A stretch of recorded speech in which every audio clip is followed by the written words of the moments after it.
them come. This is their fate. Do my Birdman. All right. Welcome back to the House of Wolves podcast. I am your host, Deontay, here with my near and dear friends, JPeasy and Joshua Boy. We are here to talk about the news, gaming, and all in between. But before we do, as usual, we got some life updates. We got some good times are rolling, especially for Jalen in. Jalen got a lot to say. He got a lot to say he today. Crossed the threshold. Oh, he done crossed the threshold, the mighty threshold. But yeah, Jalen, Josh. I don't know who want to start, but update the people, and then I, update on myself. Part of my last few weeks revolve around Jalen, so I'm gonna let him take this. Man, go ahead, Josh. Your turn, man. No, actually, Deontay, he go for it. Not this one. Everything been smooth. Y'all know last time y'all seen me, I ain't want me. I'm how y'all all over me. Hey, they want to do something. Yeah, that phone up.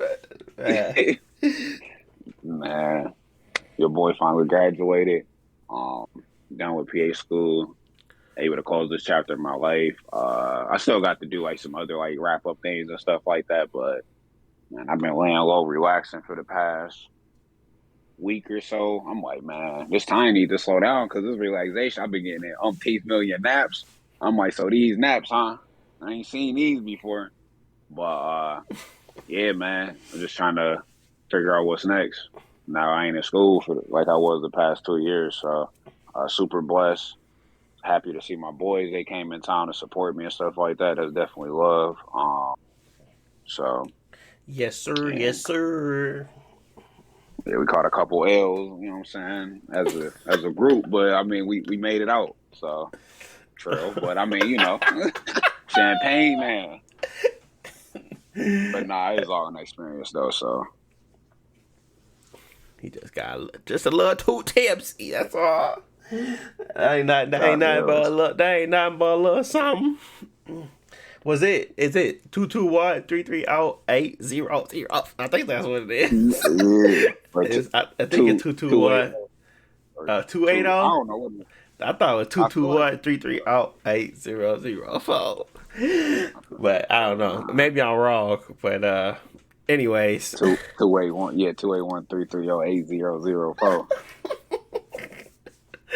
I know it was the 8-0-0-4 because I thought it was to go hard. But yeah, it was good times. Definitely great times, great memories. Enjoyed it. But yeah, what about you, Josh?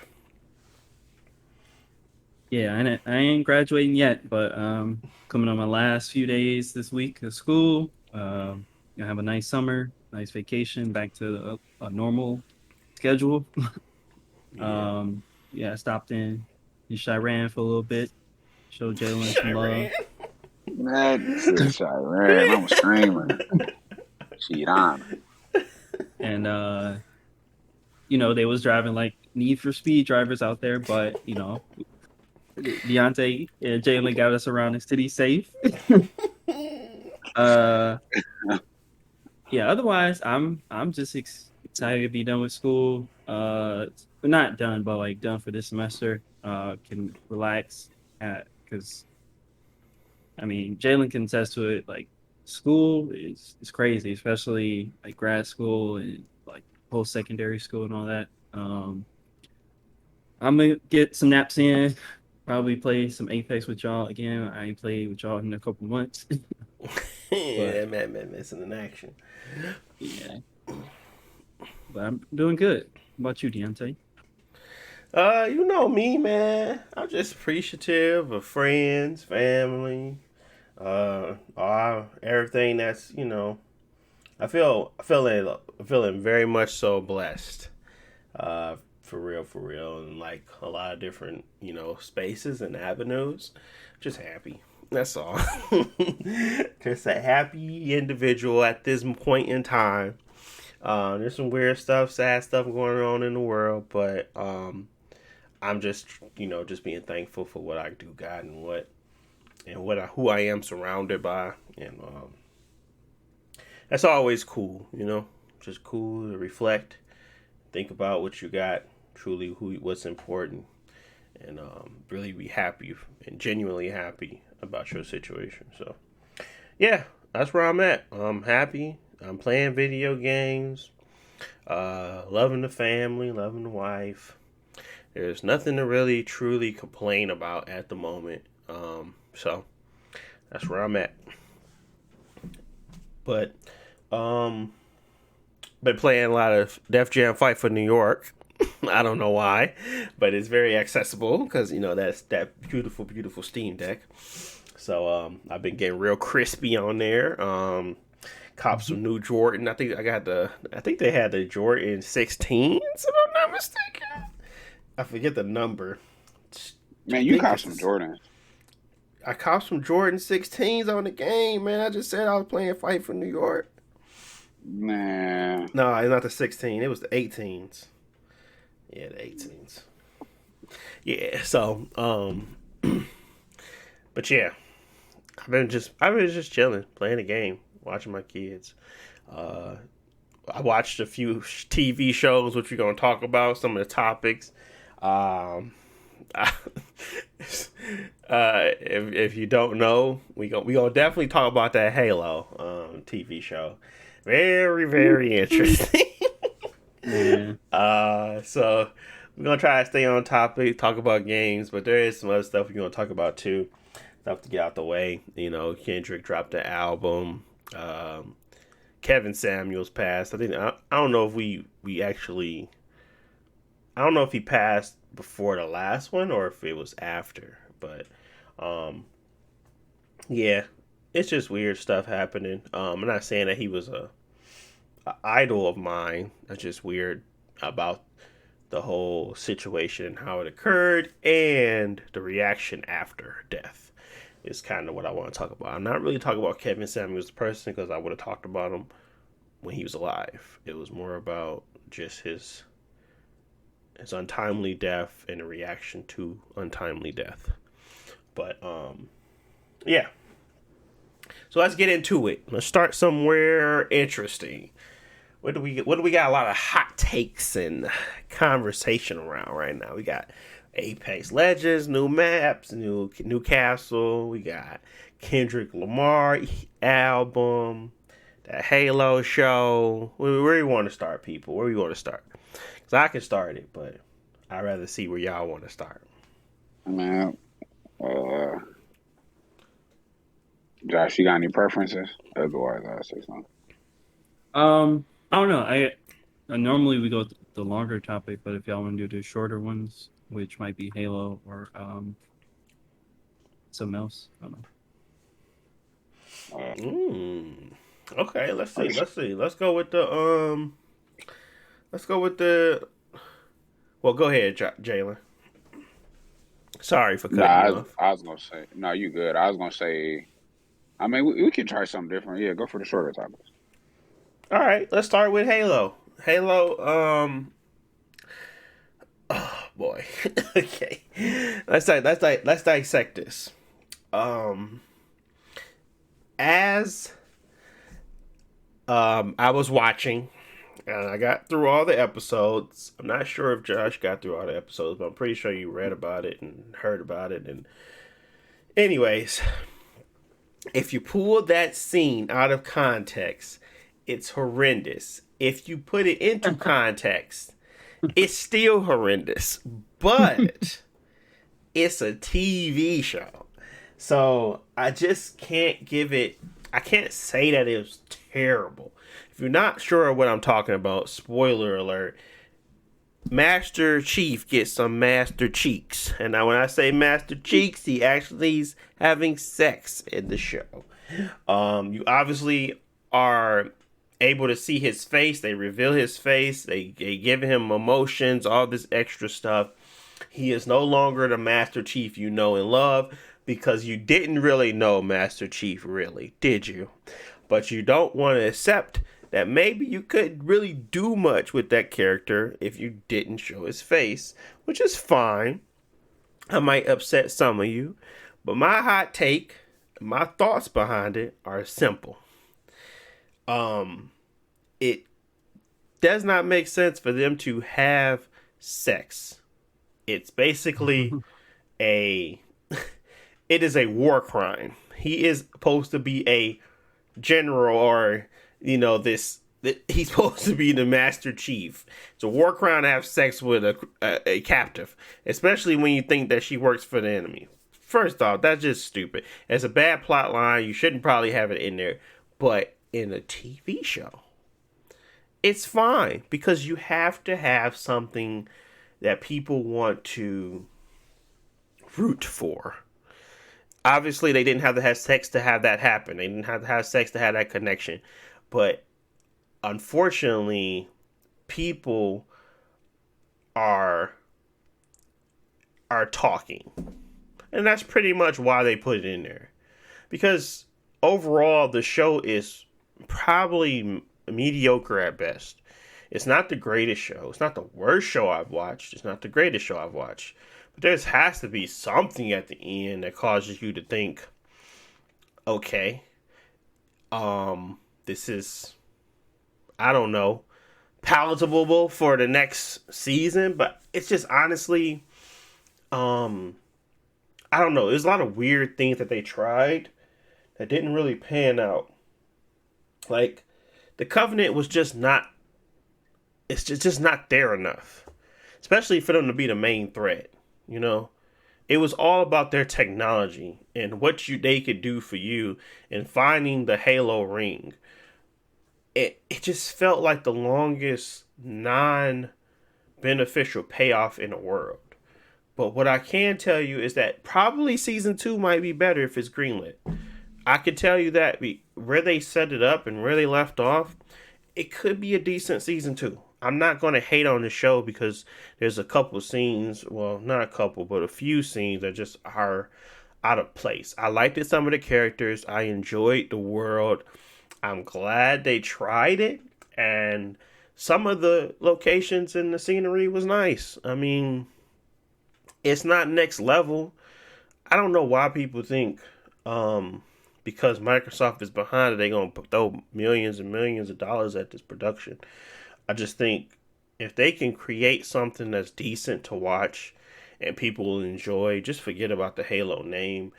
But at the same time, people that are so invested into like the characters and like the people, the world and everything, they're never going to be satisfied. So I'm so glad I don't really care about the character Master Chief. I'm so glad I don't care about the story, because I was able to watch the show and enjoy it for the simple stuff. They have a nice character. The what's her name? Kiwan. She a decent character. She has a hero effect. You want to root for her, even though she's stupid. But she's a decent character enough that you'll want to watch her in the future and see where she goes with her legacy or whatever. The black character, he's probably the most he's the most entertaining to watch, because he had a lot of interesting, scenes. He was a lot of fighting scenes, and he had a lot of conversation and dialogue that kind of made him seem like a more wise and helpful, kind of individual. It was just more of he was a very role. His role was to protect, but his role was to not like it. So he played that well. That's fine. But overall, I didn't hate the show. I just I didn't love it either. I don't think they needed to have sex, but it didn't shock me that was going to happen. I mean, they were showing boobies and butts throughout the whole thing. I was just like, okay, why y'all keep showing everybody booty? I'm like, y'all trying to just shoot for the rated R and not really put in the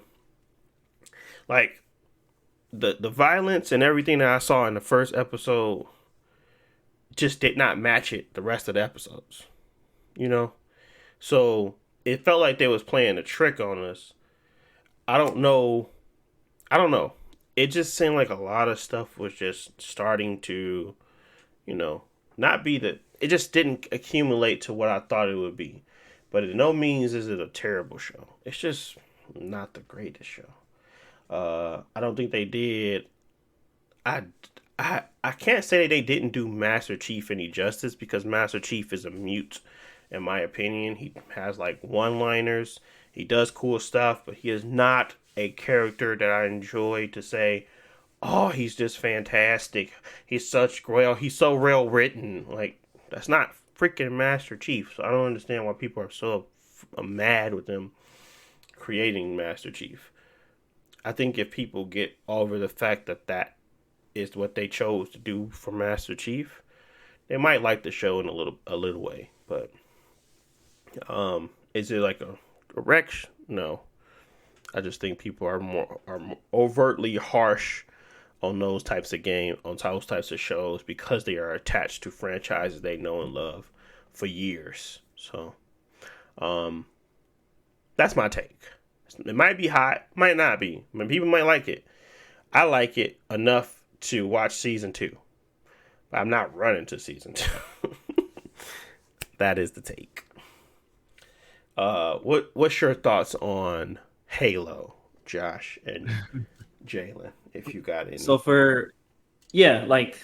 I guess I'm someone who doesn't watch too many TV shows, but when it comes to stuff like sci-fi, I think a lot of sci-fi tends to be pretty generic, and sci-fi TV shows tend to be generic. Maybe they have like one or two things that make them like stand out, but overall, their budget has to be low because it's a TV show. They got 10 episodes, blah blah blah, but they have like big ideas and they don't have the budget for it.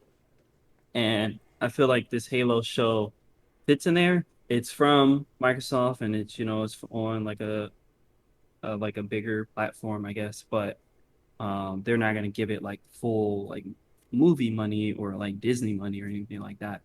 So they have to cut corners and things like that. And I expected that, and I expected them to change things. I think overall that it seems like they did some of it justice with like their costumes and I guess some of the scenery and environment, but overall they have to like still keep it under budget. My thing is that you can change the character, but I feel like how put it, you can change the franchise to be something more appealing, but I don't feel like the changes that they're making are artistic. Like this is the vision we had, so we wanted to change it, or oh, this doesn't really make sense in the game or something, so we're going to replace it with something that we feel like is better.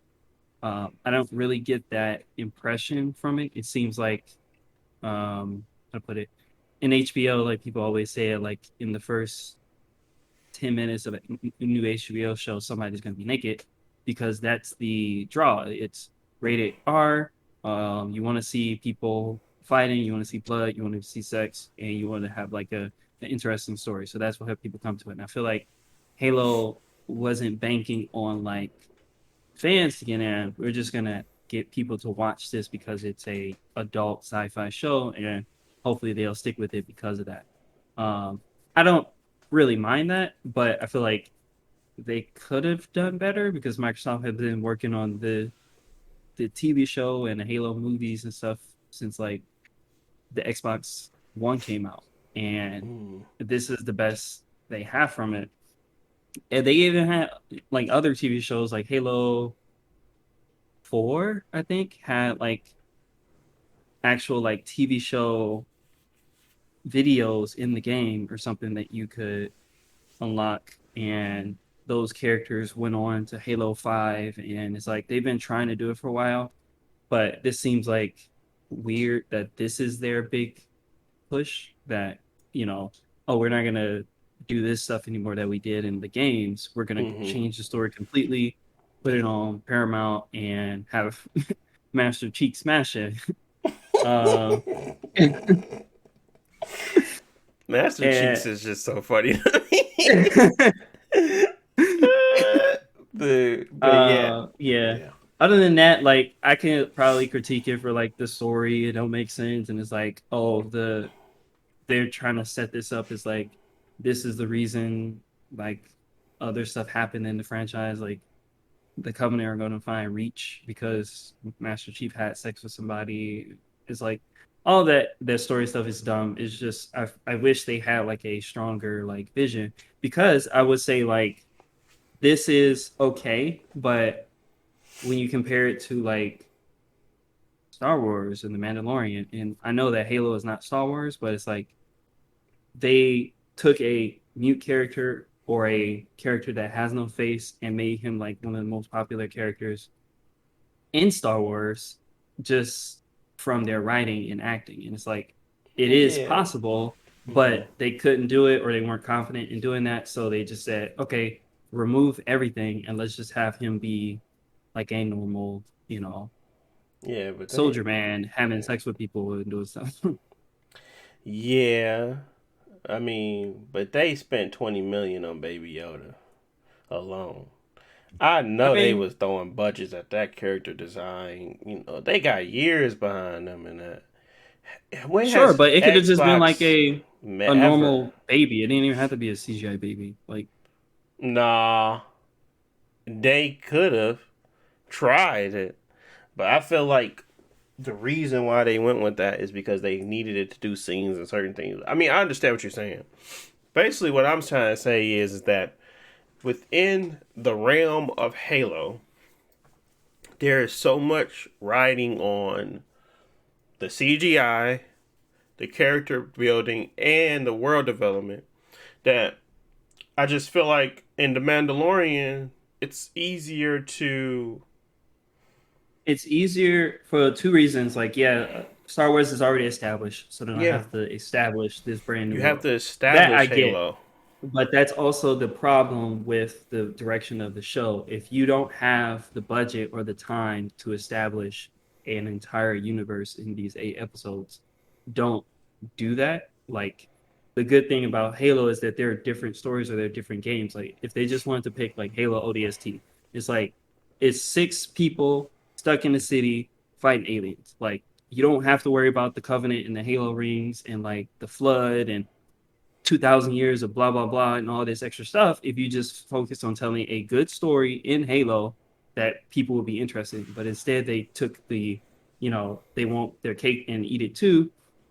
We're going to do all of Halo and make people get interested in this franchise, and they can't do it all. Yeah, So I understand that it's not like probably nobody could have taken Halo and like put it in like 8 episodes and make it be perfect.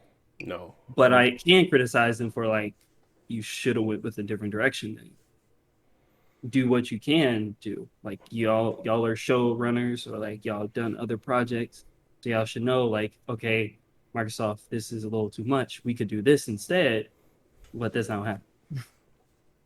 I mean, at some points it was believable that they were Spartans, and at other points there just wasn't. It just, and then there were some points where I felt like understanding the technology and stuff like that. It was easy to understand because it was very basic in that way. Um, so I don't know. Maybe I'm just looking at it from a viewpoint of what do I look for in other sci-fi shows, and what do I see in this sci-fi show. If I didn't have the context behind it of that, if I didn't have the the understanding that this is a Halo show, and I would think the effects were nice. I would think the the fight scenes were good. I would think that the characters that are the big bads and stuff like that, they played their roles properly.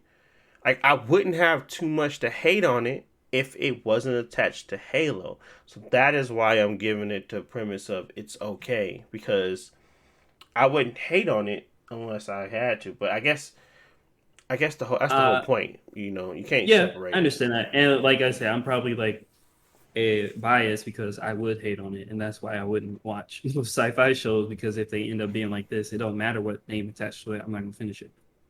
True. So it's like, yeah, like there is nothing really terrible about the show, to me at least. It's just that there was so many lackluster things. Like there was, it was like everything was just C level. There was nothing that was A level for me. Like even if one thing was A level, I could defend it better. But nothing was A level. Like the effects weren't A level, the acting wasn't A level, the world building wasn't A level, the storyline wasn't A level. It just nothing was A level to me to make it like just above average. It was everything was mediocre. But overall, I have seen worse and I have seen better. And for me to kind of say I wouldn't be interested in a season 2 would be a lie. I want to see where some of the storylines go. I don't have a big critique for their their character development. I just have a big critique on in making sure they engage it in a proper way. I just don't like how some things panned out. I really don't understand her one moment hating, humans and then sacrificing it all, and then one moment kind of brings her back into that. That's like terrible storytelling. It just makes me feel like you don't know where you want the character to go, and I hate sloppy storytelling in that way.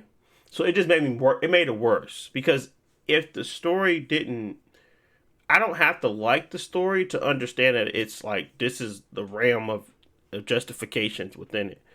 I just don't think making a character go from good to bad in less than 20 minutes is a good storytelling. It's not a good storytelling for me. It screams lazy. So yeah, I don't know. But overall, hey, Matt, you want to see some Master Cheeks? Go check it out, people. Master Cheeks. Master Cheeks, man. Any thoughts, Jalen? Nah, I mean, y'all just tearing that thing apart, so I ain't really got much to say about it. But y'all already know my stance with Halo and stuff like that. They just need to, yeah, let it die. Yeah.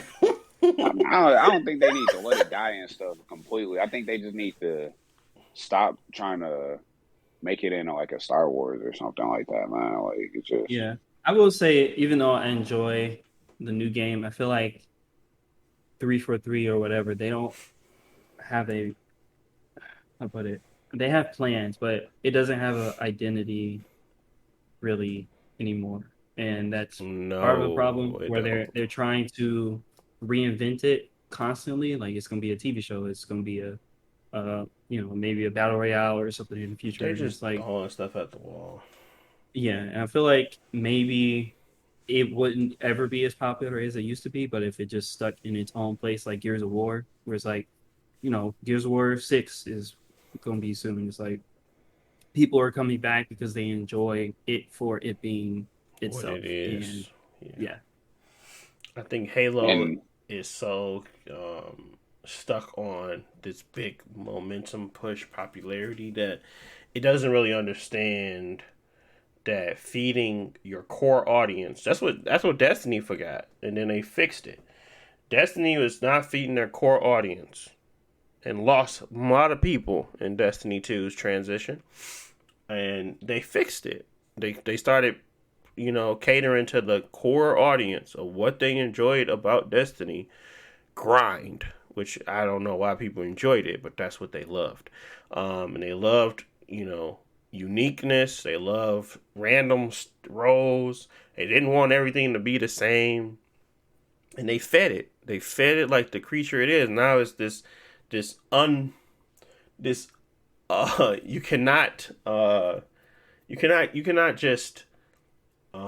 you can no longer just suggest Destiny to a person. You cannot. If you're not a Destiny player, you'll never be a Destiny player. You can try, but it's guaranteed. It's probably one of the hardest things you could probably ever do. Try to convince someone to start Destiny as a new game. Because simply put, it is now in the realms of Final Fantasy and all those other games that really suck to start playing right now because it has fed that community. The community is really understanding of what it is and how set it is in its ways that it no longer can even be. It can no longer be changed in a way that dramatically shifts the narrative of the game. It won't. It will never change. I think Halo is trying to build that when they already had it, they just never had a live service functionality to it. And I just think that they want what Destiny has, and I wouldn't even want what Destiny has because trust me, the community is mad toxic, and it's not a good community. There is great people in it, but it's just not the type of game you want to replicate. The money is nice. I'd rather you replicate Apex or something like that, but not Destiny. It's just not it's not worth it. So I don't know. I felt like the media. I felt like the media that Halo was introduced in, with it being a rated M game and it being an Xbox exclusive, that limited to how much people can like get a hold of it versus something like Star Wars. Like everybody's able to go see Star Wars or whatever. Mm-hmm. And on top of that, Star Wars had its own feel to it. I mean, you got cool lightsabers, you got the Force, you got the fact, you know what I'm saying? So it's like, it's different things to it versus Halo. It's like, it's nothing that was groundbreaking about Halo. Halo is just good for its time. And that's why I always go back to saying the same thing, that Halo is just, how can Halo improve while keeping its identity Halo? And I'm not a developer and stuff like that, and I might be, small-minded and things like that.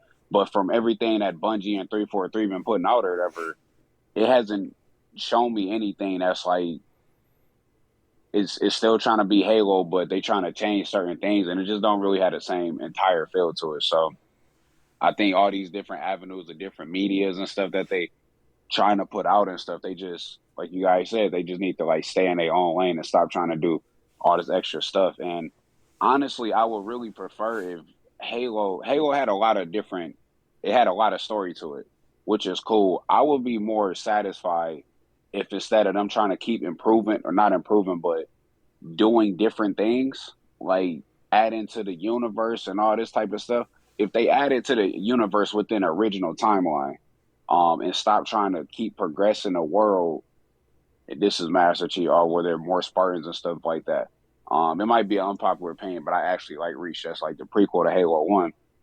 Those sorts of things was cool. Like I like the ODST. Like it put a lot of context into the story versus just adding more stuff and not focusing on Master Chief, then focusing on him. And you can just start seeing the mess that is becoming. I'm just kind of like, I don't care to follow it. If y'all was where y'all was at y'all peak at with Halo 3, if y'all want to go do different things and add different pieces into the story, similar like how Star Wars did, I'd be more appreciative of that because they ain't got to retcon anything.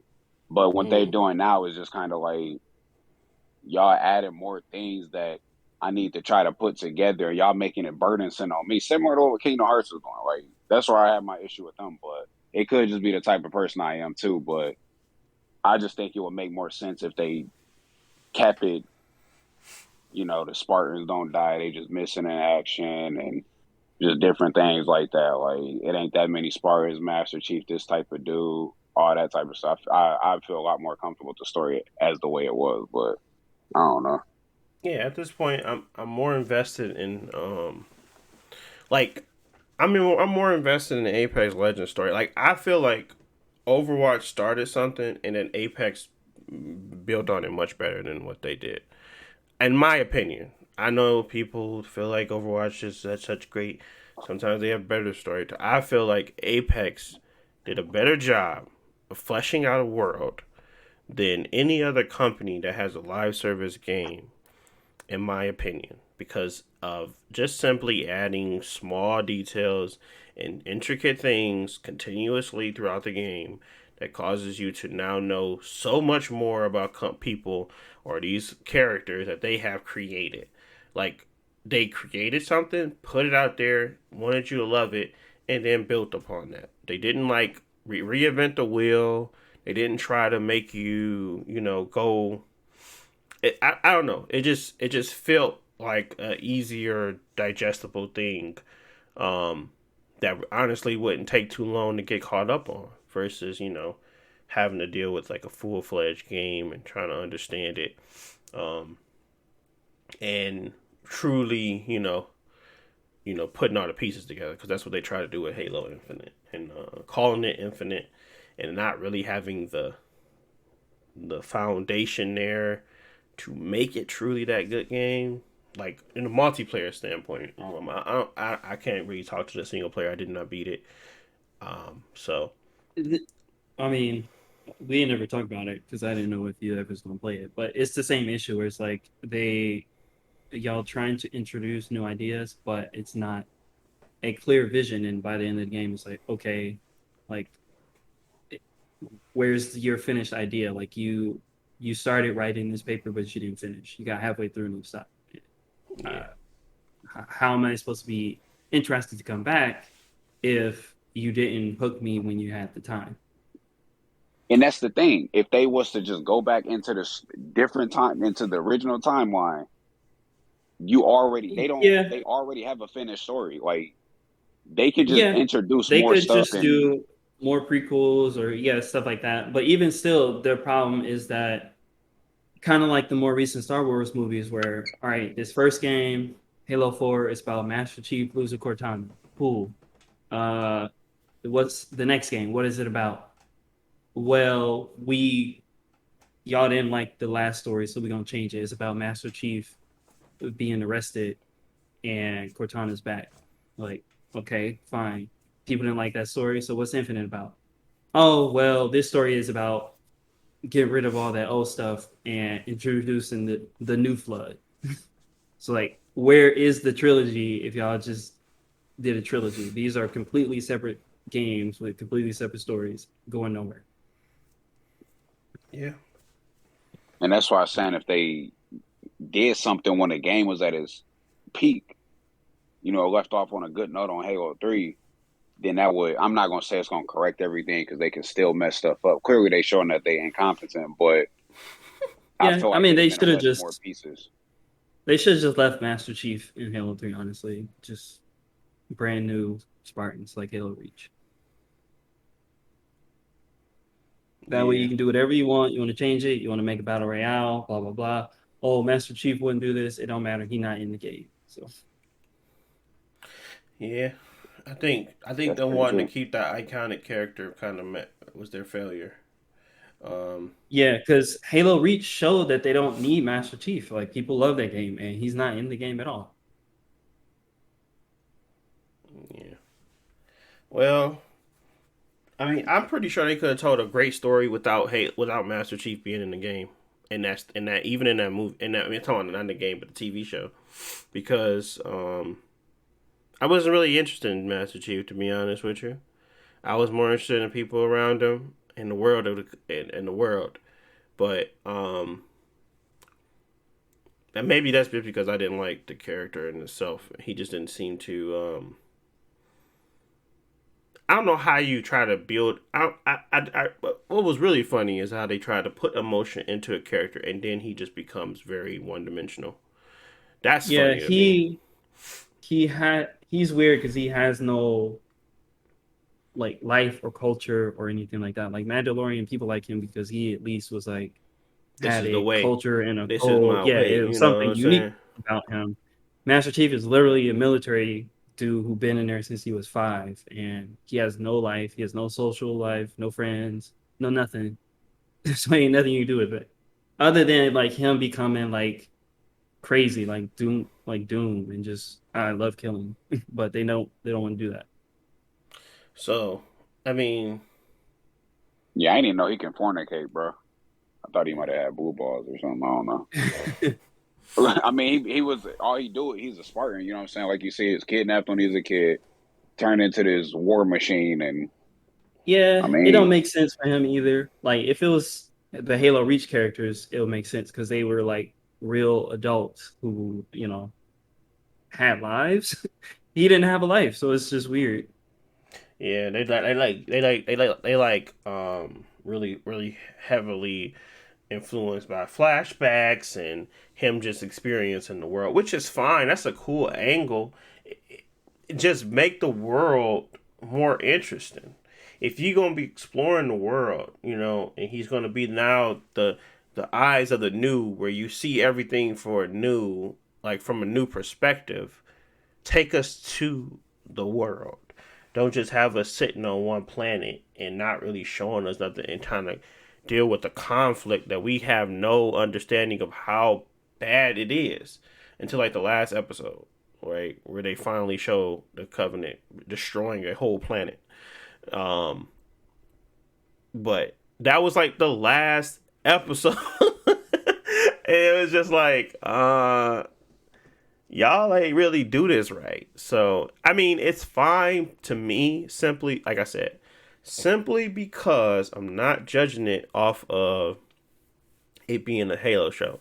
I'm judging it being off a sci-fi show. And there's plenty of sci-fi shows out there that are just as mediocre that might get more praise simply because it doesn't have a Halo name attached. I enjoyed the guns. I enjoyed the sticky pulse grenade. I enjoyed the effects. I enjoyed some of the characters. And I enjoyed it enough to watch next season. So I'm going to just leave it at that because I don't want to keep... And plus, we've been talking about it too long. But Halo, go and check it out if y'all want to watch something sci-fi. Just turn your brain off. Turn off all your knowledge of the Halo community, of the Halo world, and you might have a good time. But yeah, that's all it is. I don't hate the show though. All right, well, let's talk about something hopefully not this long. But I wanted to talk about the Kevin Samuels situation. Go straight into that, and then we can talk about Kendrick. I mean, because it's some similarities in my opinion, but I want to talk about Kendrick album, but I just want to talk about Kevin and this need to go on the internet and just and place your distaste for a person that has passed. I think it's very weirdo. It's very weirdo energy. It's someone has passed, someone has died, and you're literally mocking the dead. Like, let that sink in. You're mocking the dead. You are now a Chicago rapper. You are now, you're one of the undesirables of the world. You're not a actual human. You have turned into something else. You're morphed into something else, and you think you're justified in your actions because you did not like what a person said. You're justified in your actions because of what someone said, not what they did, not what they tried to inflict on you, but what they said, knowing full well, with the right understanding and knowledge, you probably could, oh, this guy is saying some crazy stuff. Let me click off of that. Oh, this guy is being really mean to people. Let me click off of that. Let me not entertain someone that's negative. So, I don't know. I just find it weird. I didn't think he did heinous crimes, which obviously he didn't. He don't have a rap sheet. There's people that we mourn that killed people. But yet someone that you just didn't have the similar opinion on and was a little bit blunt and mean to people, that is okay to now you justify in your hate and your belittling, your laughter, your jokes. I don't know. It didn't sit right with me when it was happening. It's kind of like the Will Smith slap. It's kind of like, I don't know. Like I said, I'm not defending Kevin Samuels. I don't agree with most of the stuff he said. I don't watch them. I don't listen to them, and all the stuff that did actually end up bubbling up to the top of my algorithm, I thought was incorrect. Thought it was misinformed. Thought it was misinformation. But I was smart enough to understand that I didn't have to sit there and watch it nor entertain it, and I don't have to be mad at a person. So to see the level of disrespect on the timeline was very interesting. Did you guys see any of that stuff, or did you not really? Not at all. All right, what you go, Josh? Yeah, I saw like initially like people weren't sure what happened because it was sudden, and Mm-hmm. then eventually like it was confirmed, and immediately it was two things you'll see like like karma, blah blah blah, and oh look at him, should took your own advice, blah blah blah, and other on the opposite side, like people like, oh, he was just speaking his own opinion. You ain't gotta like do this. He's gone now. You could just leave it be. Blah blah blah. So yeah, it was very weird to see people so I Celebratory. would say polarized. Well, yeah, polarized, where it's like one side super happy, on the other side is like super defending it. Because like you said, like many other people die, many other celebrities who have like sometimes even more controversial lives, and it's like just I don't know how to put it. I think it's okay to criticize someone's work or the things that they did in their life, but also like you said, there's no need to put out that negativity where it's like, oh, good that he's gone, or that he deserved it, or Mm-hmm. whatever people want to say, because you can think that his work is just like really terrible, really awful, bad advice, but at the end of the day it's just like it's somebody else's family and another person, another black person, and you should just give them a little bit of base level of respect of you know they're gone, but some people can't do that, and I think that maybe it's like confusion, not confusion, but a don't know how to separate your feelings about someone or like unpack it in like a healthy way, because it's like you don't like his work, or you don't like the things that he talks about, or you don't like his music or whatever, and not being able to like criticize it while also separating it from like the individual. So for example, Joe Rogan, like people hate Joe Rogan. I don't agree with Joe Rogan or anything like that, but also I'm not gonna do or wish anything on him personally. So Mm-hmm. yeah. Yeah. Um. Nah, I ain't Yeah. gonna lie to you, bro. I always like hearing people opinion or when it's within means.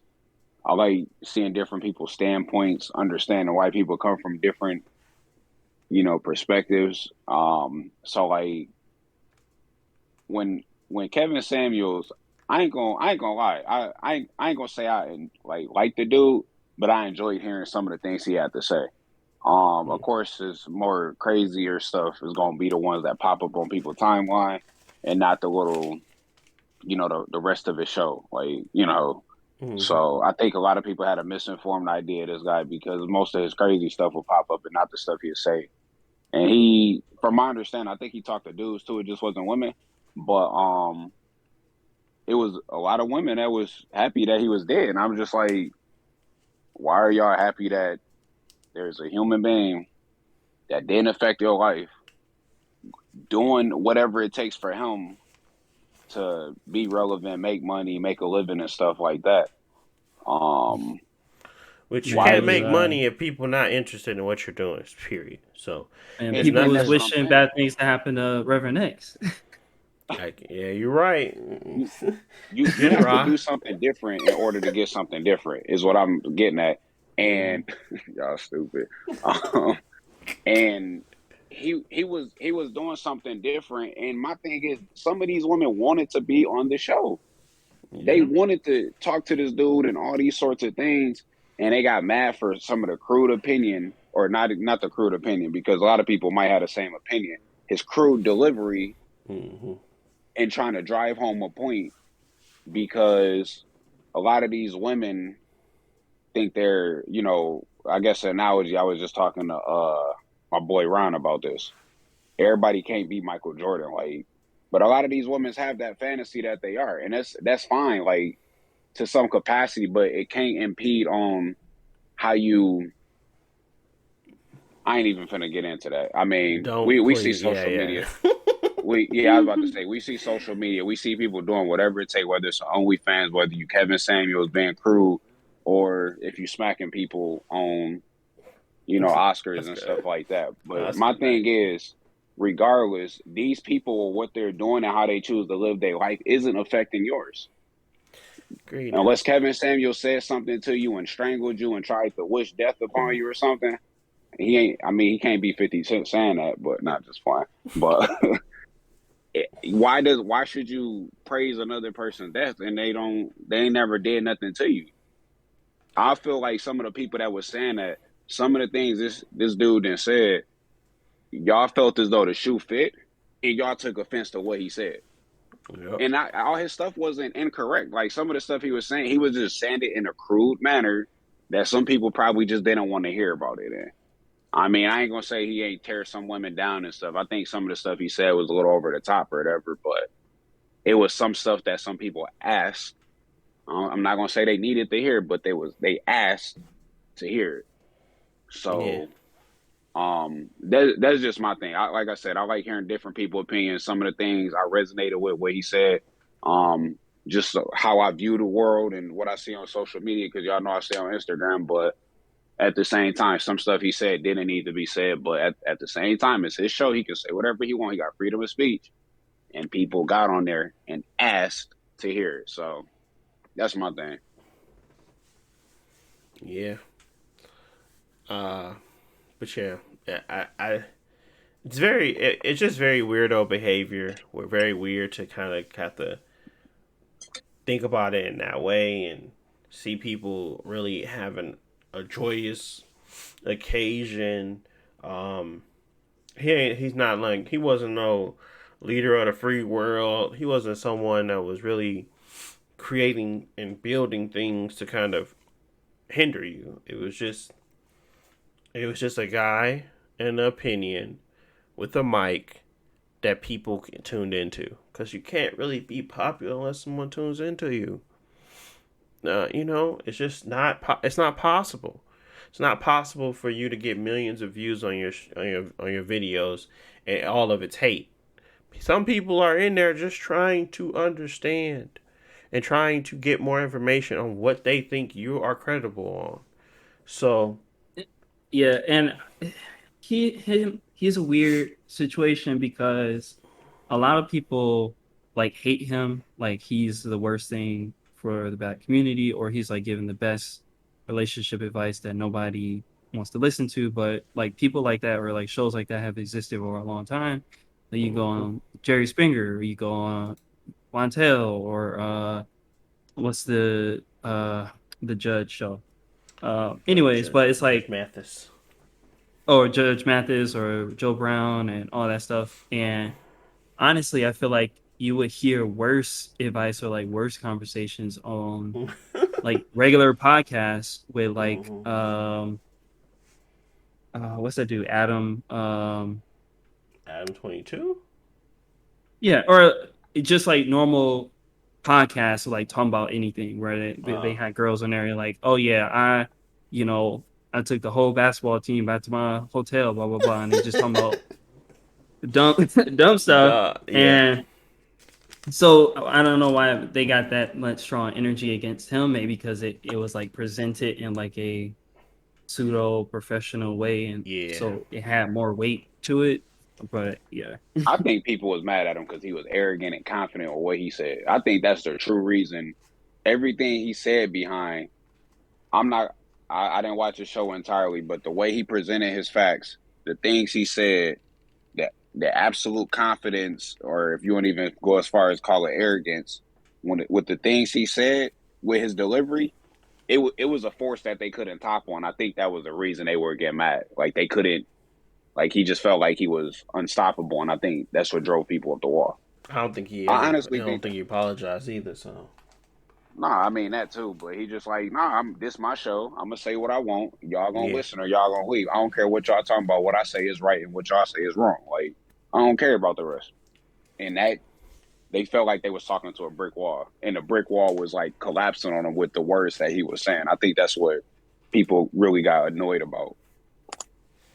yeah. No, I think it's just very much so tragic, a sad situation. Um, I mean, anytime someone lost, life is lost, it's kind of just you know difficult, especially when you got family. I think he had a daughter, um, and he died with a nurse, not family. It's just like, bro, to be excited and happy just screams you need to work on yourself. You need to go get some therapy. It just screams it. Like you need help. Like truly. If you're that distraught and broken down by another person's opinion, not directly at you, but you're just catching the I fit the category so I feel away, dude, you need help.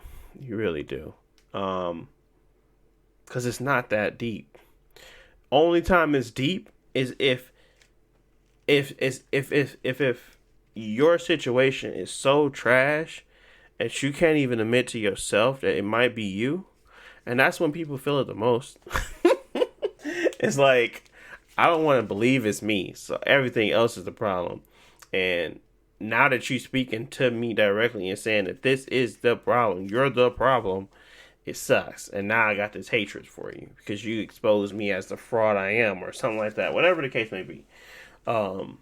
It just seems, like I said, weirdo behavior.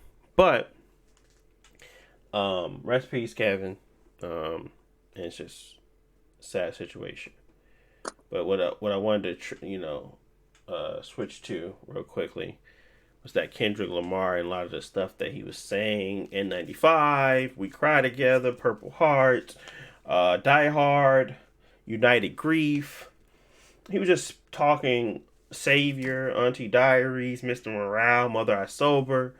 All these songs insinuates the same like premises sometimes that Kevin would talk about, or that he would identify. I mean, there's possibly literally something that he insinuates in his raps or his music that is sometimes very blunt and sometimes very melodic, and it can be digested easily. But I guess my thought is that if someone, obviously this got millions and millions of plays, it's probably going to sell very, very well, and it's talking about the same stuff that Kevin would talk about sometimes, but obviously he was very blunt in his delivery. But in this stuff is very blunt. Do you think Kendrick is at the point where he will get canceled for anything he said? Or do people wish death on him when he dies because of this track list and these songs and the stuff he was saying within said songs? I don't think so. Just based off the fact that it's gonna come across as art. He has a safeguard because it's art. So it's a form of expression versus Kevin Samuel. Like, hey, it's cruel, straight to the point. I don't care what you talking about, bro. He's not on there outright bashing people actively. Like people can't watch him bash people. And then on top of that, people need to interpret what he's saying and minus the beat and all that type of stuff. They just need to tear everything down and just interpret what he's saying.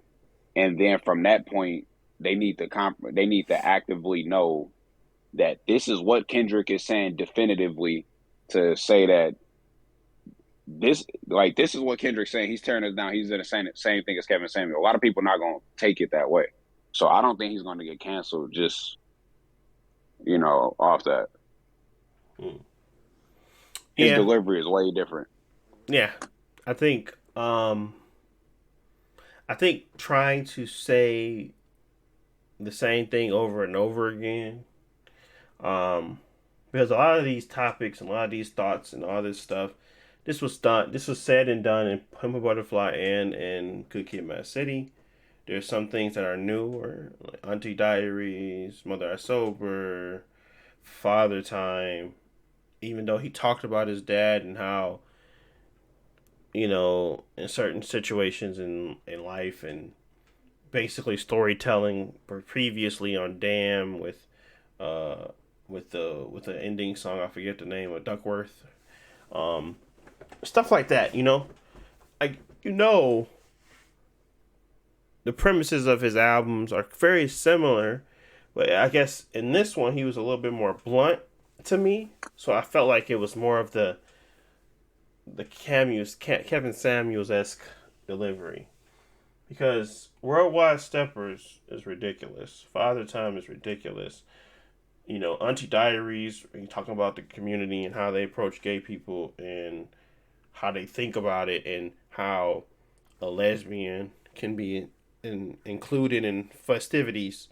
But then if your cousin, a male cousin, turns to be a woman, that's just not possible. Something like that. It's like those distinct things that you see in a community daily and you could talk about, and it kind of have these deeper meanings and these understandings.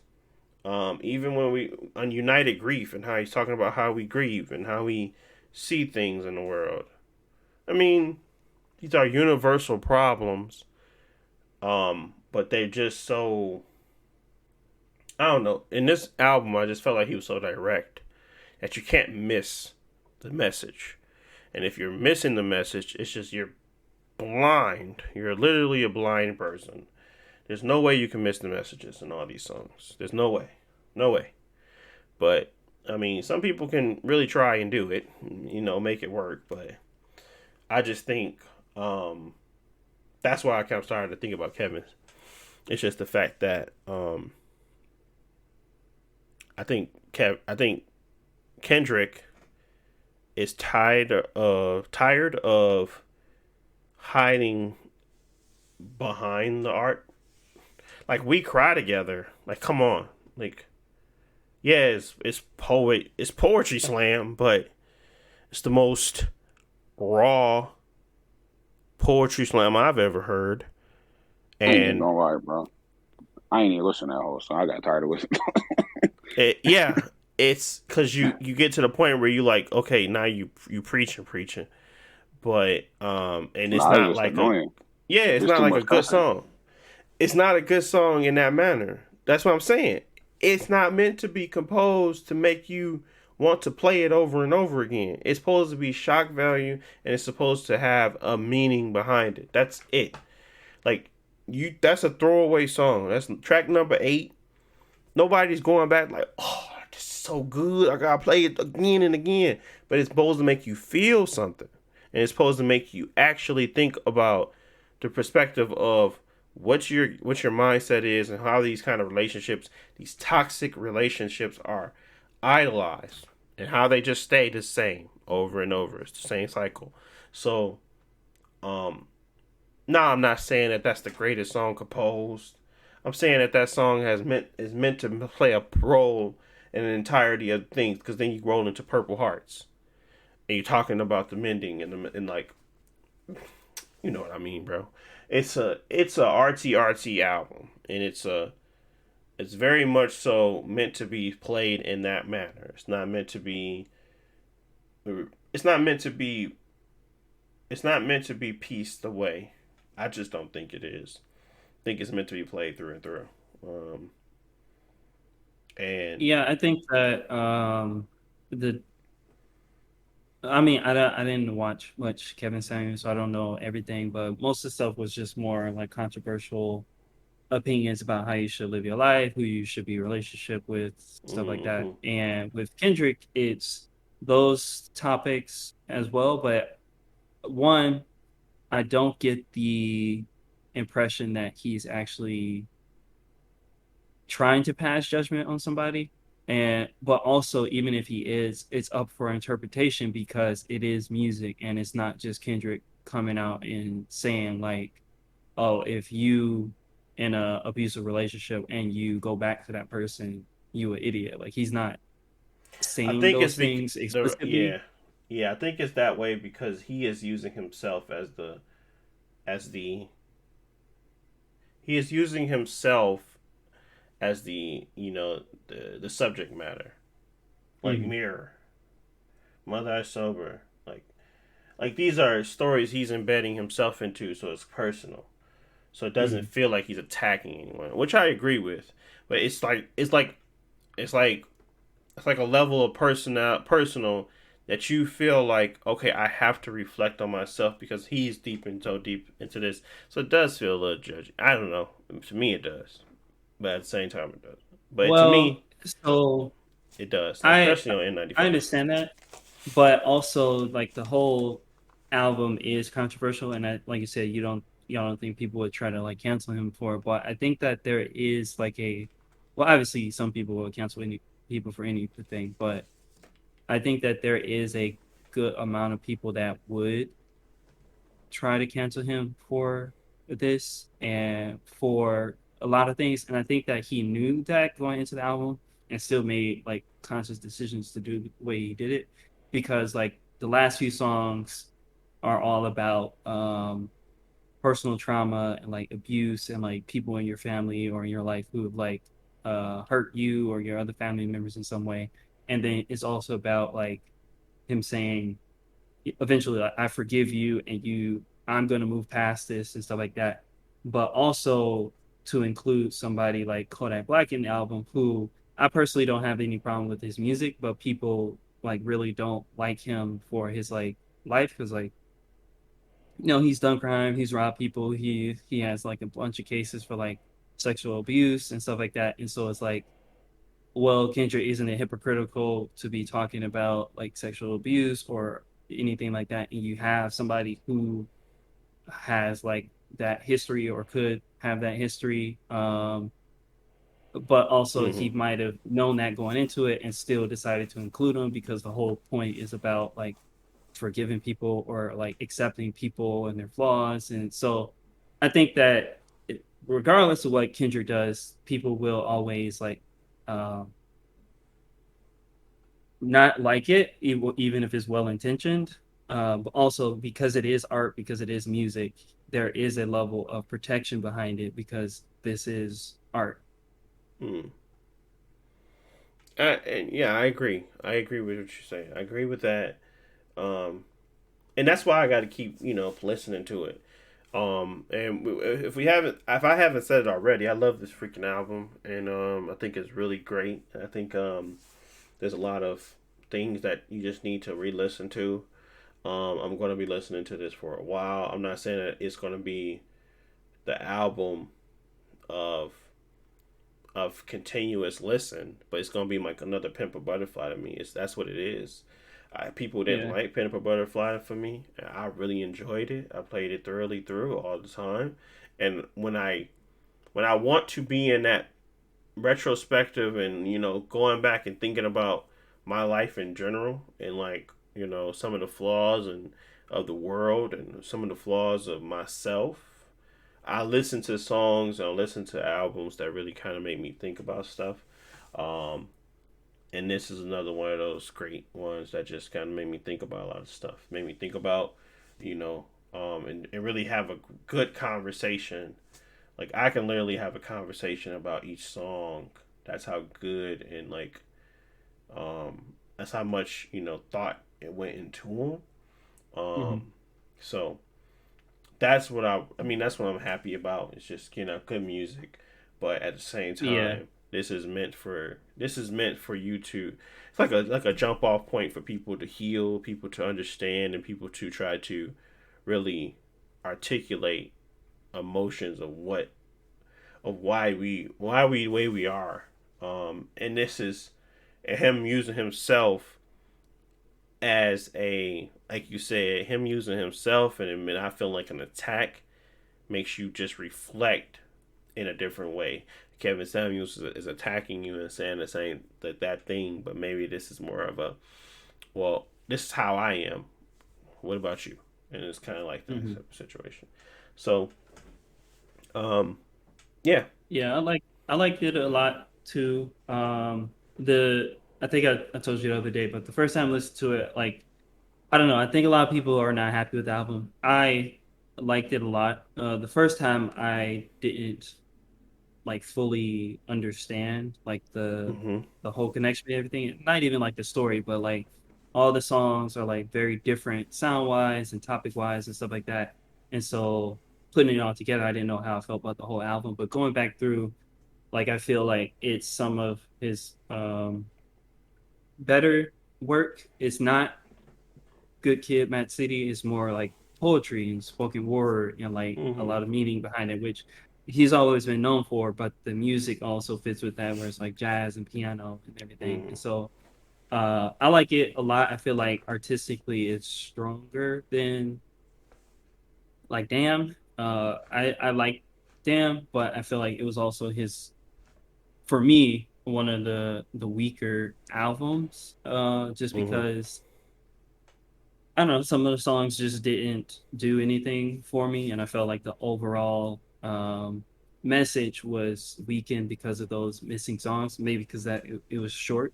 This Mm-hmm. album is a bit longer, so even the songs that I don't like, it's like one out of like 16. Yeah. Um, yeah, and so yeah, even To Pimp a Butterfly when it came out, I wasn't really feeling it. Mm-hmm. Only because like, I was younger, I didn't know anything about jazz and but going back to it and listening to it over time is probably one of the ones that aged the best just because it is art and it's like talking a lot about like real black um Issues. experiences and issues and stuff, and it becomes like a part of our history and culture. Mm-hmm. And I feel like this album might eventually be fit in that as well, where it's like it's another, good positive reflection on black culture. Well, pop, deconstructing the negative overall, but it's a positive for the black culture, um, more so than like something like Damn was for me. Mm-hmm. Yeah. Um. Yeah. It's just. It's the most well produced spoken word I've ever heard. Um. Like the beats are immaculate. Um. The It's just great. So. Um. Yeah. That's my thoughts on it. Honestly. You have Um. a, or if you want to say something, Jalen, I was gonna say, do you have a top song, top two, whatever, Man, I was five, finna whatever say you that, do? man. How you read one line? Mm, no, just Man, I playing. had to read your mind because you're so mute over there. Say no. Nah, I just letting y'all talking. I was just listening because I ain't listened to the album in the same way y'all did. I was just Mhm. on the halfway listening to it, and it was cool. I was listening to it on my way to Detroit, and then I seen that car on fire. I don't know if y'all seen it on my Instagram, but that was just Yeah, I seen cooking. that car. I was like, "What the heck he doing? He Bro, over there in purge mode." yeah. I'm like, Yeah. wow, bro. But anywho, yeah, I didn't listen to it in that same way. I felt like I don't like cussing, but damn, uh, that that album, it felt like I didn't feel like it was as much like spoken word, like poetry esque. I felt like it was more hype music kind of on there. Yep. Um, so these are some songs that I can go to the bar and I still hear music from the album, but I didn't like Josh said, I didn't really think that was like a strong album. Going into this one, I was kind of listening to it in the same aspect, but it was some words and just it was just a lot of deeper things in there. Like I thought one piece of this was simple. Like I was like at the beginning of United and We Grieve for whatever, United and Grieve for whatever. Yeah. He said something about like he wasn't okay for 1,855 days, and I was just sitting there. I'm like, that's a lot of days, but I'm like, I think that's about like the same time his last album had came out too, if you don't count Black Panther. So like, it's just a lot of different things he was saying. Or like, in We Cry Together, he was kind of the little bit I did listen. I mean, I listened to most of the song and stuff. I just got tired of the cussing because I don't cuss, and I don't really like hearing too much cussing and stuff like that. I try to listen to clean music as long as don't compromise the song too much. But he was saying I just felt like he was representing a lot of like black people or not even black people, just relationships, and just they were representing like different groups of people and different issues that people have in relationships and stuff. Like taking different standpoints with the random stuff that they were saying and why they were arguing. And I was just like, this kind of different, but y'all still cussing too much, and I don't really care about hearing this. So, but I just thought it was interesting, and maybe I'll go back and listen to the song all the way through. But, I mean, like you guys, I liked the album too. It took me a minute to catch the Auntie Diary song because I didn't know what he was exactly saying, because I kept going in between my back and forth in my head that his dad is absent and his auntie's like the father figure in his life, or is he saying like, and I thought he was trying to exaggerate the fact that his auntie is the father figure in his life, so he was saying like LBGT stuff, but I didn't know if he was actually trying to just emphasize that point, or if he was actually just being straight to the point, but like, yeah, my auntie is LBGT, like, and this is before all the LBGT stuff became the way it is now. So I was back and forth in my head about it. I had talked to my friend about it too a little bit. So he said it's kind of both, but more so like his auntie is LBGT before all that type of stuff was, people knew about it and it was in media and stuff a lot more. But enough about that. My favorite song on there, man, it was, I say I really liked N95. I liked how he was saying like, we have made a couple jokes like sometimes people take their mask off, they ugly. And he was saying when you take off all that stuff about people, you know what I'm saying, similar like a mask, you're ugly. So I just thought that was funny. I'm like, man, I remember me, Josh, and Deontay said people take their mask off. He'd be like, dang, bro, who made you? You know what I'm saying? Like, you might want to put that mug back off. But that, and then, bro, I was banging Die Hard, man. I'm looking like, man, I'm like, they going crazy in this song, man. I'm like, man, I gotta hear this again, bro. I'd have missed the first verse. I gotta start all over, bro. I'm like, they going crazy in that song, dog. Yeah, I played that one back a couple times. Yeah, Amanda and Blast, they were really good with the vocals on that. Going dumb. I'm like, man.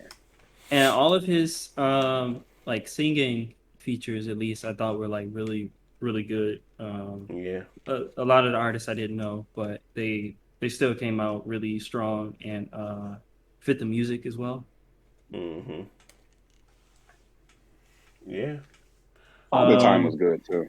Yeah, Father Time was good. Father Time is talking about y'all boy real quick, but it reminded me of like how to put it, a J. Cole story, but told better.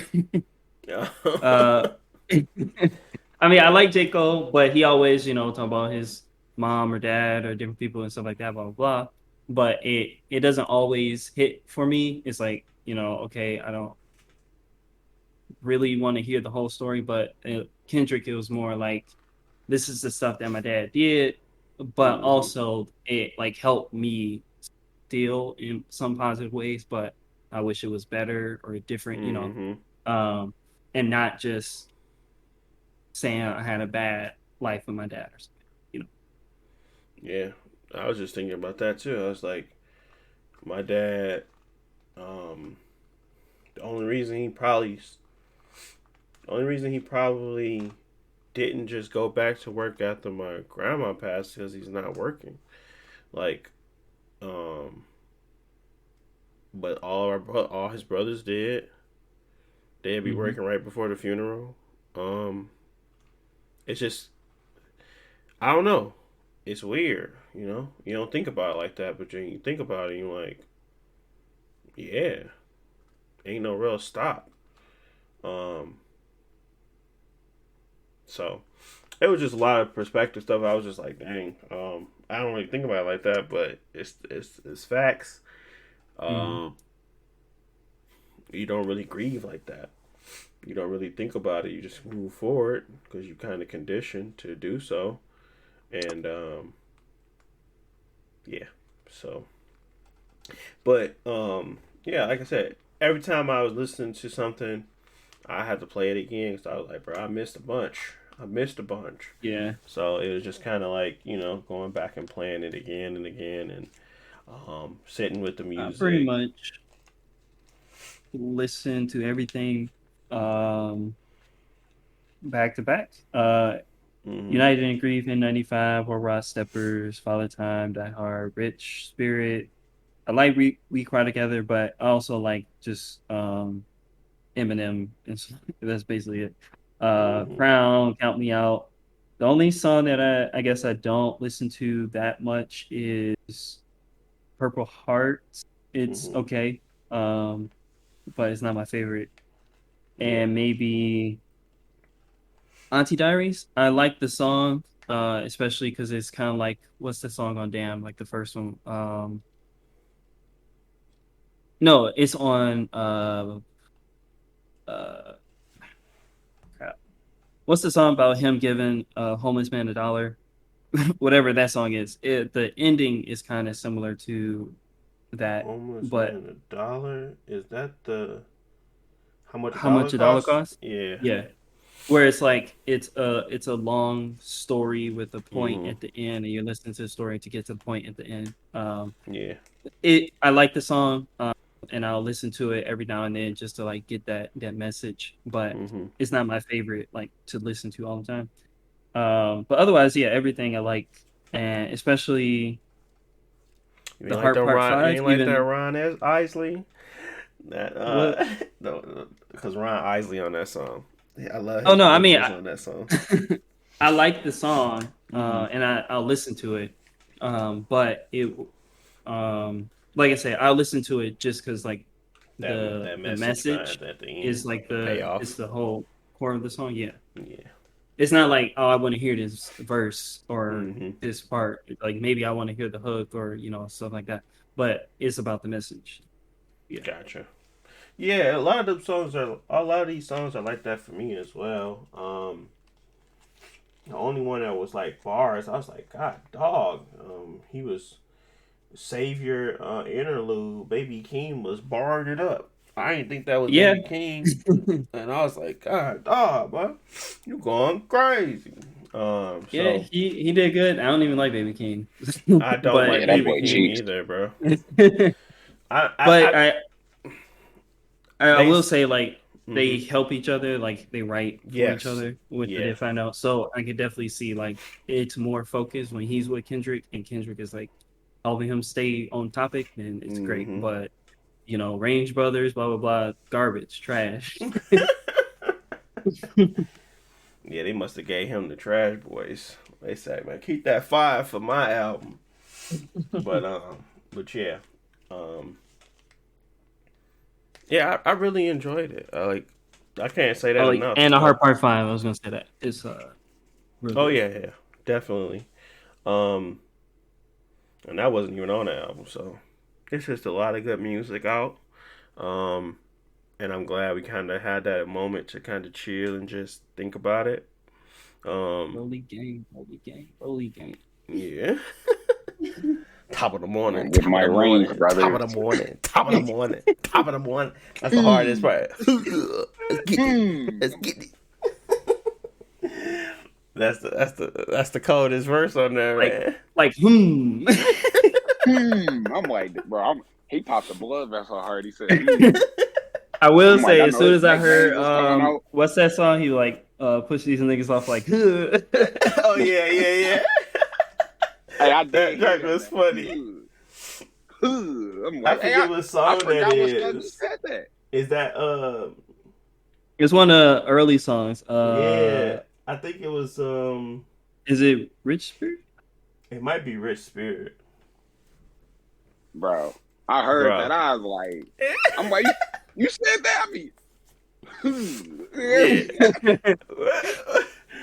As soon as I heard that, I kept thinking about you and that guy with the PS5 controller.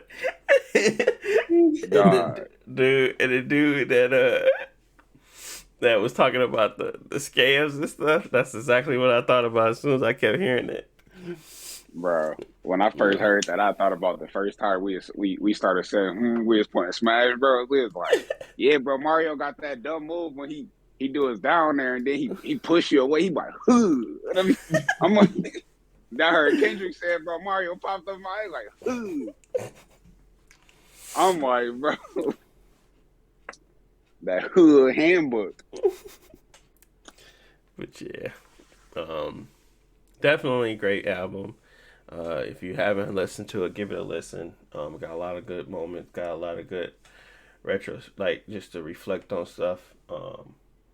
Family is beautiful. His family looks beautiful. You only give us a little bit, but they look happy and joyous. So yeah, heavy is the head that wears the crown.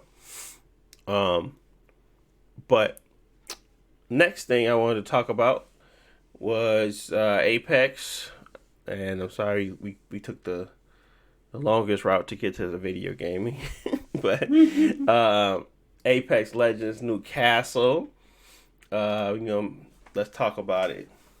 So, first, a new black character in a while. Bangalore was the last. Seer is African, so or wherever he from, he ain't black. So this guy is meant to be a black guy. What do you think? 100%. He a little too friendly for me at the voice actor. Man, But, they can't put what's his name? Lamar from GTA. Man, he They gotta be can't put Lamar in there. he gotta be a stepper. He gotta be somebody that's really tough out here. But nah, I'll just play. But nah, he's just more of a, that he fits the character of Newcastle. He's someone that is protect the team. His voice lines say the same. It basically builds on that character. So Newcastle, if you don't know, is a new character in Apex Legends, and he has the fortified ability to kind of basically drop down a large area effect shield that kind of helps you, pick up your teammates, and things like that, protect yourself on the field or whatever you're doing. He can jump on teammates, so if a person is down, you can actually target your teammate and jump right in front of him and put your shield down, and now you're able to revive in a more, easier way. He also has the passive to move the character as he is reviving, so you can actually reposition yourself as you revive a character. And his tactical is a portable shield that moves with you, and you can redirect at the push of a button. He's fun to play. I will admit that he's fun to play. Does he fit like in the genre? Does he fit to the point where he can change the meta? In my opinion, no. Unfortunately, that's why I think they buffed Rampart so much. It's because her alongside Newcastle, defensive players are up. They up 10,000 right now. Defensive players are now, like, if you run into a defensive player and you think you're going to win that one off of the strength of, because you got more movement, it ain't happening, Captain. Like, they have too many tools and disposable things that they not can do to really impact your movement and really make you play on their playing field. And that's what I enjoy about Newcastle. He came and he kind of made people rethink the hard push.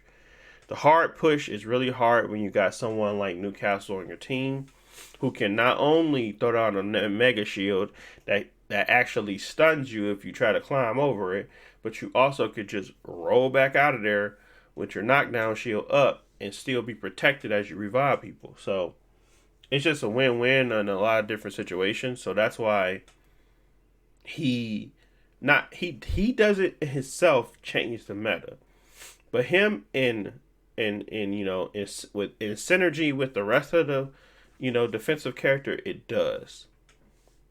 I know we haven't played that much. I know you haven't seen him that much, but what do you guys kind of? What's your thoughts on Newcastle, or what's your current thoughts on Stormport, even because it changed, I suppose.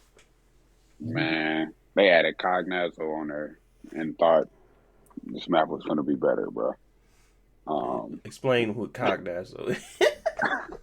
Man, it's the water arch theme from Final Fantasy IV, bro. Big old turtle demon thingy. But no, I'm just playing. But I mean, it do look like that, man. But I don't know. Storm Point a trash map. I don't know what needs to be more said about it. Like, I mean, they tried the map trash, but it's too much foliage, as Deontay put it. But I mean, I ain't had that we much not playing like, Horizon Forbidden West. You trying to play Apex? Like, get out of here with that. Yeah, it's just too many hills and stuff you get caught on, and just the map too big. I don't want to spend a bunch of time running stuff like that. I already went into all that before, but I mean, Newcastle, I don't really know what he could do. I actually bought him because I wanted to try playing with him or whatever. Mm-hmm. But I ain't never really. I ran into some Newcastle players and stuff like that. But I mean, they play just like everybody else. Probably mainly because you get the drop on them or something like that, so they can't really set up. Right. Maybe it's because it's Storm Point, the map just huge, and Mm-hmm. you know, like I feel like defensive characters they still effective, but they got to be within the right means. Versus on Olympus, I feel like they viable in a lot of other situations because it's a lot of different like environmental factors that can help you out. Whether you can kind of bunker down somewhere, or I feel like this level is just it's all hills and foliage and random dogs that try to eat you because you're in their territory, I guess. But I mean, yeah, I don't know. I seen his ability and stuff like that. That little deployable shield thing. I guess he can move it or something. Mm-hmm. I don't know if it's like a one-way thing or is it a two-way thing. Like can he shoot through it or, but it blocks shots or you know stuff like that.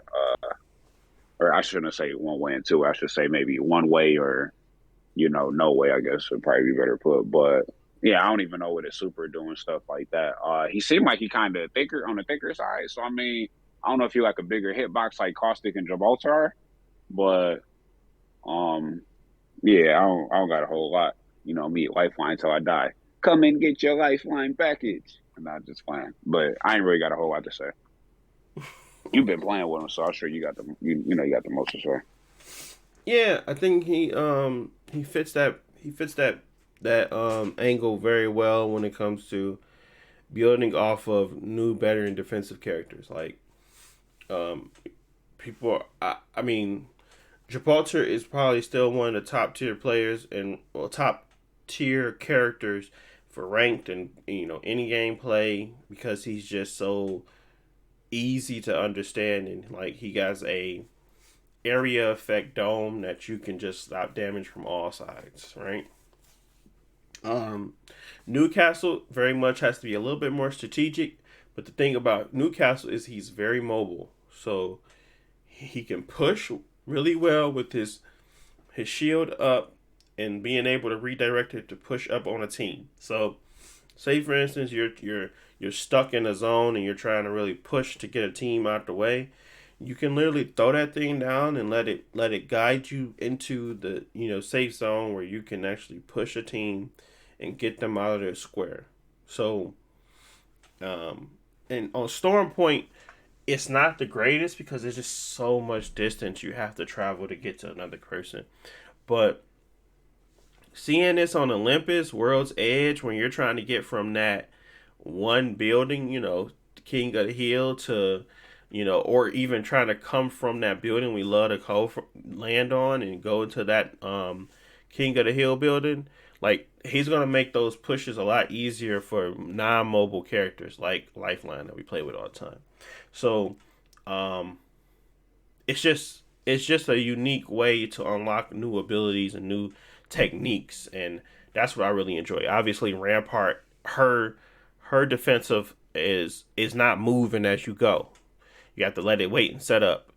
Like here's you throw it down, it's up, and you now moving. You're good to go. So just creating that space for him to kind of shine in, that mobility. Like you, when you use that jump mechanic, you can literally jump on top of buildings. So it's not just like, oh, I only can use this to jump in front of me. You can jump up. Like literally, if you want to put that thing down at the top of a freaking building and you're on the ground, you could do that. That's what unlocks a lot of mobility for this character and his ability to set up in unique spaces. So I find him to be quite enjoyable. And if people really get good with him, oh, he can be a terror. Oh, definitely. He can be a terrorist. So I think we just gotta wait and see. I'm glad that he doesn't feel overpowered, and I'm glad he doesn't feel underpowered. He's really in the sweet spot like Ash was when she launched. The one thing I don't like is they trying to stop Rampart. I'm like, Rampart is in a good spot. Leave her alone. She got her little upgrade. She good now. Everybody's gonna want to play someone that feels actually good to play. So I don't think it's good for the team to go back to a bunch of race and octanes.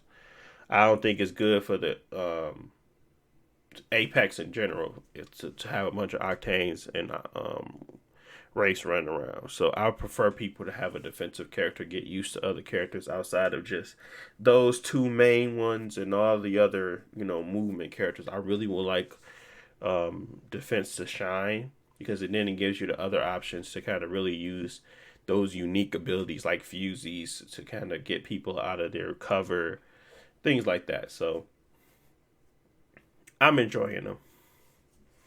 And Maggie got her thing where she can still smack you and get you up out of it too. So it's a lot of stuff to go behind, like all the designs and the characters. And I think they're just hitting out the park right now. I don't think they missing. So I'm happy. Any final thoughts? Because pretty much that's all I had. I just truly enjoy him, and I'm glad that he's in there. But I ain't really got much else to say because I know at some point the next character gonna be around there, and I'm even happier. I mean, y'all saw the Apex mobile. I don't know if y'all saw it, but they announced that Fade character that can rewind time. Basically, he ain't nothing but a tracer, and he can do like a big bubble that stops people from being able to take and deal damage. So he can yeah. So I mean, he got some unique abilities, and he's a mobile only character. So I feel like they got plenty in their bag. I think they do, and they just we'll give them to y'all. They got I like it. a lot of characters because I remember I think Newcastle was the leaked name, but that was like back when Race came out. Yeah, that was a while ago. Yeah. I don't have much to say about him because I haven't seen him in action too much, but what I've seen it seems interesting. Like I really like that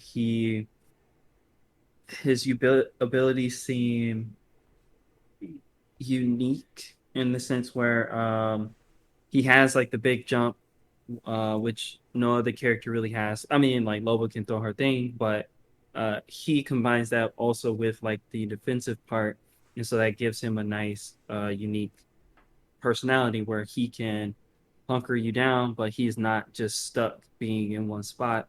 Because that he's insinuated to move around and like use the environment. So I like that, and I like that. Of course, there are more black characters being added to the game. There, I mean, I didn't hate Seer, but I just didn't like Seer's playstyle, so that's why I never really played with him. But the more characters they add, it just gives more options to different people. Some people will like Newcastle, some people won't. But more options and diversity. If it's a new character I'm looking for, I'm still waiting for the wall running character because that's all I've been wanting. So we'll see. True. But then you don't want them on Storm Point because you're gonna be climbing up rocks. Running on mountains. Yeah. They ain't gonna work out so well. So I think they probably gonna. I mean, Valkyrie is probably the best bet at this point when it comes to like jetpacks and movement. But hopefully they do add somebody that really can like, gravitate towards a wall like quickly and like move quickly. Because I think that'd be pretty cool. So we'll see. But that's pretty much it. That is the podcast. I want to thank you guys for listening. If you got this far, you are really the OG. We have been doing this for quite a long time, and we thank you for listening and tuning in every week, or every 2 weeks. But outside of that, we gonna head up out of here. We talked, we listened, we laughed, we cried. But until next time, people, I will see you on the next podcast. Thanks for listening. Oh, anything last words from you guys? Any last things? Nothing. Oh yeah. Nothing. Yeah. All right. Well, thanks for listening. We're gonna hook up out of here. Peace.